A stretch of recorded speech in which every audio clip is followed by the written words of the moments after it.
Assalamualaikum warahmatullahi wabarakatuh. Hai, nama saya Muhammad Amin Hakim bin Zainuddin. Hai, Assalamualaikum. Nama saya Nur Najah Alia binti Arumah. Hai, Assalamualaikum. Nama saya Nurul Hawanis binti Muhammad Yusri. Dan saya Muhammad Akmal bin Syarif daripada AB201. Sebelum kedatangan Islam di tanah Melayu, penduduk-penduduk di Nusantara secara keseluruhannya menganut agama Hindu. Tapi ahli-ahli arkeologi berpendapat masyarakat Melayu dewasa itu sudah pun mempunyai kebudayaan yang tersendiri dan dipengaruhi oleh kebudayaan India dalam beberapa segi. Pengaruh kebudayaan India di Nusantara amatlah besar sehingga wujudnya beberapa negeri bercorak Hindu seperti Majapahit, Funan dan Sriwijaya. Kedatangan agama Islam ke tanah Melayu telah membawa perubahan yang nyata dalam kehidupan masyarakat Melayu daripada berbagai aspek. Akhirnya, tamadun Islam telah menguasai kehidupan masyarakat Melayu mengatasi tamadun Hindu yang telah diamalkan oleh orang-orang Melayu semenjak berabad-abad yang lalu. Islam mula tersebar di kalangan masyarakat Melayu, Melaka berikutan para Mesuara yang menjadi Sultan Melaka yang akhirnya memeluk agama Islam. Juga telah menukarkan namanya kepada Megat Iskandar Shah. Pengislaman Sultan Melaka telah diikuti oleh rakyat jelata di negeri Melaka secara beramai-ramai sehingga akhirnya melalui usaha-usaha yang gigih, Islam dapat dikembangkan di seluruh pelosok Melaka. Melaka menjadi sebuah empayar Islam yang disegani di Nusantara. Kedatangan Islam ke tanah Melayu juga telah membawa suatu pembaharuan kepada cara hidup penduduk yang terlibat secara keseluruhannya. Pembaharuan yang paling ketara ialah semangat persaudaraan dan perpaduan di kalangan penganut-penganutnya. Walaupun demikian, dalam banyak perkara, ideologi Islam yang sudah tiba di rantau ini telah memperlihatkan beberapa buah aspek yang rasional, radikal dan progresif lebih daripada cara hidup tempatan itu sendiri sebelumnya. Teori kedatangan Islam ke tanah Melayu. Teori kedatangan Islam di Asia Tenggara ada 3, iaitu yang pertama ialah Tanah Arab. Tokohnya ialah John Crawford. Pedagang Arab telah datang ke China dan singgah di Asia Tenggara. Teori yang kedua ialah India. Tokohnya ialah Snodhurst Ronchi.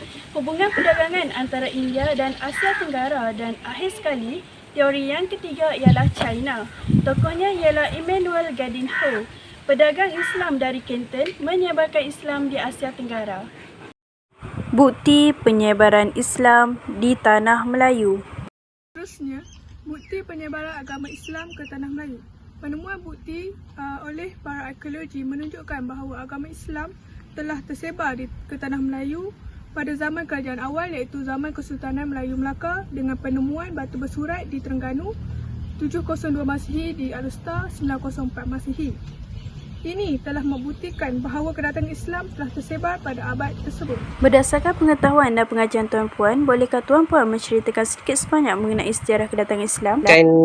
Pengajian dan pengetahuan Puan, bolehkah Puan menceritakan sedikit sebanyak mengenai sejarah kedatangan Islam? Awal lah sejarah kedatangan Islam, terutama ke alam Melayu lah Nusantara ni. Okey, jadi dipercayai pada abad ke-7 Masihi. Jadi pandangan ni berdasarkan kemungkinan agama Islam ni disebar oleh para pedagang dan pendakwah dari Asia Barat ke negara China. Jadi Islam semakin berkembang pesat berikutan dengan kemunculan beberapa buah kerajaan Islam pada ketika itu, terutama di Pasai, Perlak, kemudian di persekitaran Selat Melaka pada abad ke-13 Masihi. Berdasarkan pengajian dan pengetahuan Ustazah, bolehkah Ustazah menceritakan sedikit sebanyak mengenai sejarah kedatangan Islam? Islam dipercayai telah mula bertapak di Melaka seawal abad ke-13. Sultan Melaka yang pertama yang memeluk Islam ialah Megat Iskandar Shah, dan sejak dari itu, Melaka mula berkembang sebagai pusat penyebaran agama Islam. Seterusnya, berdasarkan pengajian dan pengetahuan cikgu, bolehkah cikgu menceritakan sedikit sebanyak mengenai sejarah kedatangan Islam? Sejarah kedatangan Islam ini ke Asia Tenggara sebenarnya kalau ikut sarjana sejarah itu dia masuk melalui ada 3 teori lah. Antaranya teori yang datang daripada Arab, teori yang masuk daripada India dan juga teori yang hadir daripada China. Tapi kita boleh buat kesimpulan bahawa ketiga-tiga teori ini bersetuju bahawa Islam masuk ke Asia Tenggara ini adalah melalui aspek perdagangan. Berdasarkan jawapan interviewer itu tadi, kita dapat simpulkan bahawa terdapat 3 teori kedatangan Islam, iaitu Islam datang daripada Arab, Islam datang daripada Cina dan Islam datang daripada India. Islam telah datang ke tanah Melayu bermula pada abad ke-7 Masihi lagi melalui perdagangan, tetapi Islam telah berkembang di tanah Melayu pada abad ke-13 Masihi apabila Sultan Megat Iskandar Shah telah memeluk Islam. Apakah faktor yang telah mendorong kedatangan Islam ke tanah Melayu? Soalan kedua kita, apakah faktor yang telah mendorong kedatangan Islam ke tanah Melayu? Faktor pedagang lah. Faktor pertama. Faktor kedua disebabkan keunggulan agama Islam tu sendiri. Dan faktor yang ketiga melalui perkahwinan. Faktor yang keempat pengislaman pemerintah.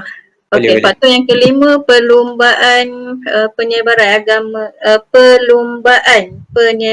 agama Islam dan agama Kristian. Okey, faktor yang keenam faktor penalukan. Seterusnya, apakah faktor yang telah mendorong kedatangan Islam ke tanah Melayu? Antaranya adalah faktor perdagangan, perkahwinan, perluasan kuasa, peranan ahli tasawuf, sufi dan pendakwah, pengaruh pemerintah dan kelemahan pengaruh Hindu dan Buddha. Cikgu, apakah faktor yang telah mendorong kedatangan Islam ke tanah Melayu? Okey, kalau dalam konteks tanah Melayu, kemasukan Islam itu masuk dengan pelbagai cara lah.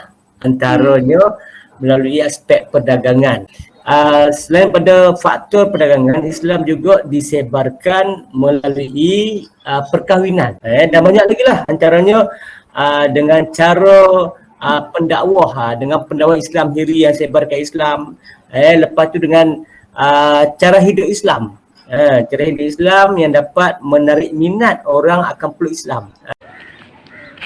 Kesimpulan daripada ketiga-tiga hasil perbincangan bersama interviewer tadi, faktor yang telah mendorong kedatangan Islam ke tanah Melayu adalah faktor perdagangan, faktor keunggulan agama Islam itu sendiri, perkahwinan, pengislaman, perlombaan penyebaran agama Islam dan Kristian, penaklukan, kesusasteraan, peranan ahli tasawuf, sufi dan pendakwah.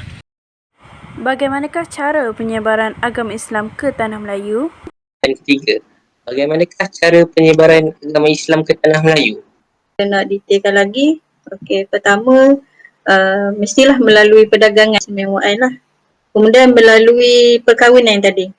Kemudian cara yang ketiga tadilah pengislaman raja dan golongan bangsawan. Kemudian cara yang seterusnya Islam tu disebarkan dengan adanya ataupun peranan pusat kebudayaan.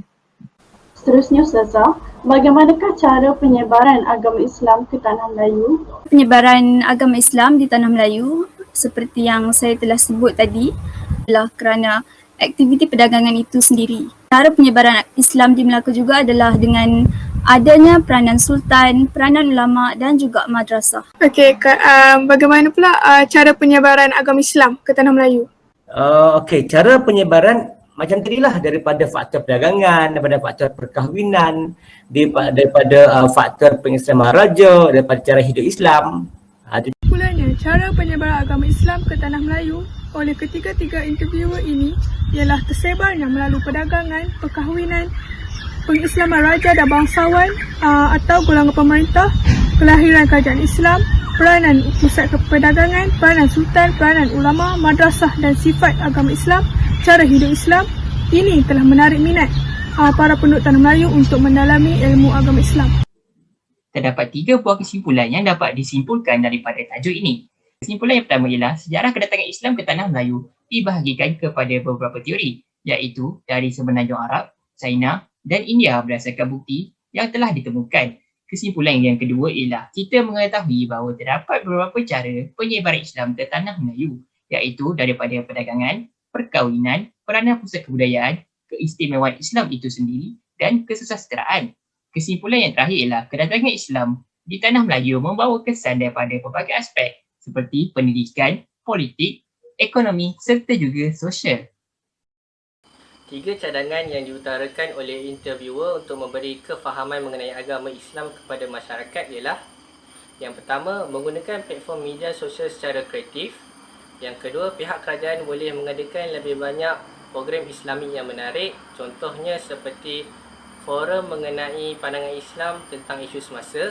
Dan yang last sekali, fokus untuk memberi perkongsian yang jelas serta terperinci agar tidak berlaku kesalahfahaman, seperti cara pengurusan orang Islam kepada orang bukan Islam.